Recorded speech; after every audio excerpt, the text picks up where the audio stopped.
Assalamualaikum warahmatullahi wabarakatuh. Para pemirsa yang dimuliakan oleh Allah Subhanahu wa Ta'ala, pada hari ini saya akan menyampaikan nilai-nilai moral atau hikmah yang terkandung di dalam ibadah puasa di bulan suci Ramadan. Namun sebelumnya saya ingin menyampaikan bahwa di dalam Islam itu banyak terdapat syariat yang merupakan syariat tarbawiyah, syariat yang mendidik agar kita itu kemudian menjadi orang yang berakhlak, menjadi orang yang baik dengan dirinya maupun baik dengan orang lain. Nah, kalau kita perhatikan puasa, baik itu puasa di bulan suci Ramadan maupun puasa-puasa di hari-hari yang lain, kita akan mendapati bahwa di dalam ibadah puasa itu terdapat banyak nilai moral, nilai-nilai yang bisa mendidik kita menjadi orang yang lebih baik. Nah, nilai moral pertama yang bisa kita ambil dari ibadah bulan puasa di bulan suci Ramadan dan di hari-hari yang lain adalah yang pertama, bertakwa kepada Allah Subhanahu wa Ta'ala. Kalau kita perhatikan Quran surat Al-Baqarah ayat 183, maka kita akan memahami bahwa tujuan utama kita berpuasa adalah agar kita menjadi orang-orang yang bertakwa, yang selalu bertakwa kepada Allah Subhanahu wa Ta'ala. Jadi ibadah puasa yang disebutkan di dalam ayat tersebut, la'allakum tattaqun, atau kalau disebutkan secara lengkap, a'udzubillahi minasyaitonirrajim, ya ayyuhalladzina amanu kutiba alaikumusiyam kama kutiba alal ladzina min qablikum la'allakum tattaqun.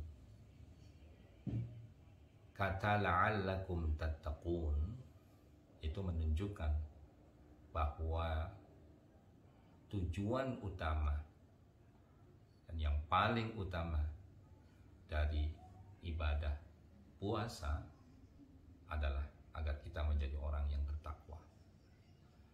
Bertakwa dalam arti kita selalu melaksanakan apa-apa yang diperintahkan oleh Allah Subhanahu wa Ta'ala dan meninggalkan apa-apa yang dilarang oleh Allah dan Rasul-Nya.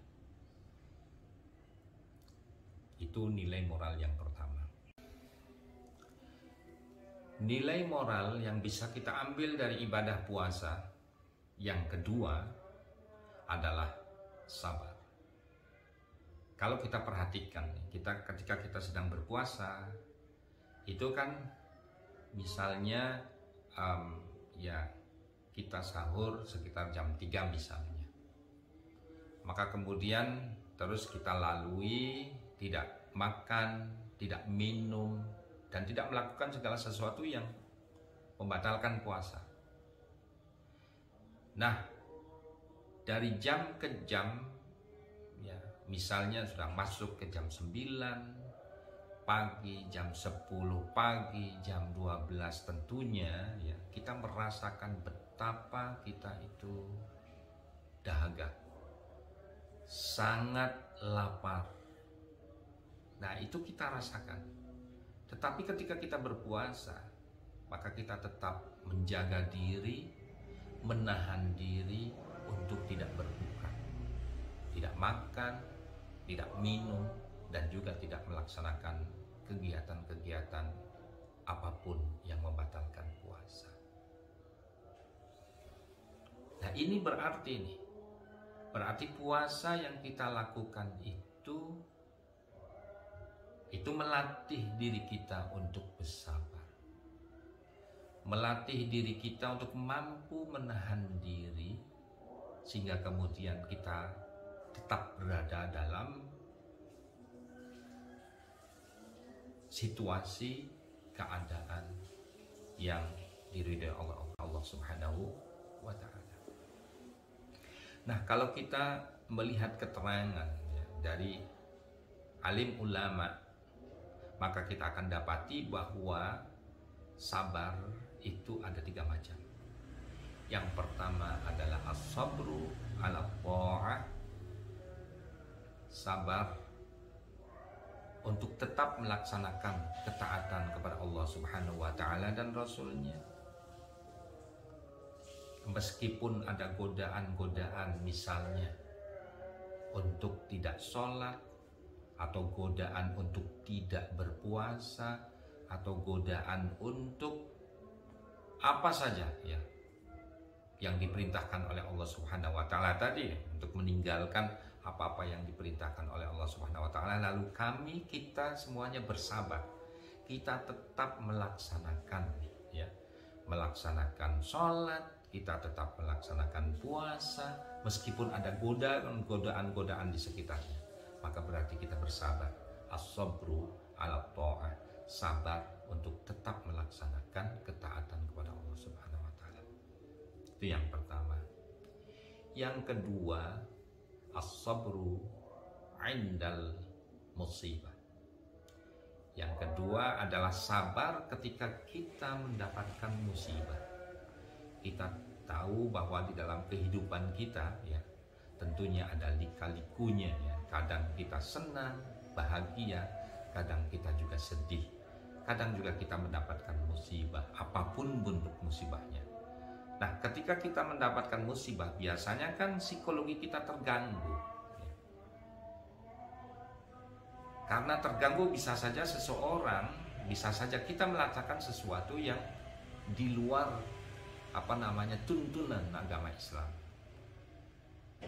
Nah, tetapi ketika kita kemudian mendapatkan musibah, lalu kita tetap bertahan, kita tetap bersabar kita tetap berada dalam koridor perilaku yang tidak melanggar ajaran agama, maka berarti kita itu bersabar ketika mendapatkan musibah. Jadi misalnya ketika kita mendapatkan musibah dalam hal bisnis,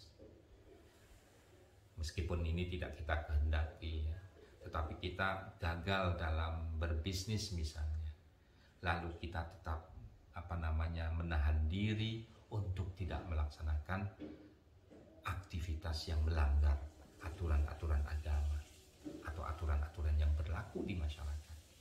Bisa tetap kita bersabar, menahan diri, dan tetap berusaha untuk menjadi sukses. Nah, itu namanya as-sabru indal musibah.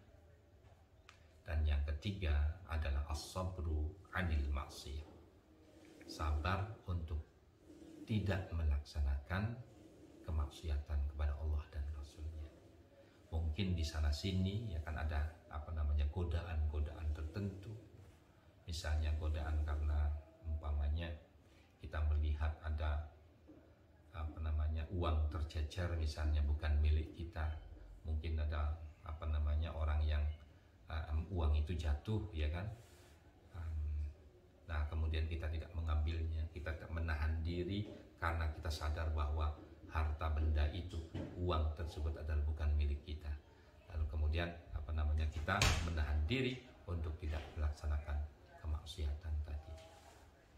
Wassalamualaikum warahmatullahi wabarakatuh.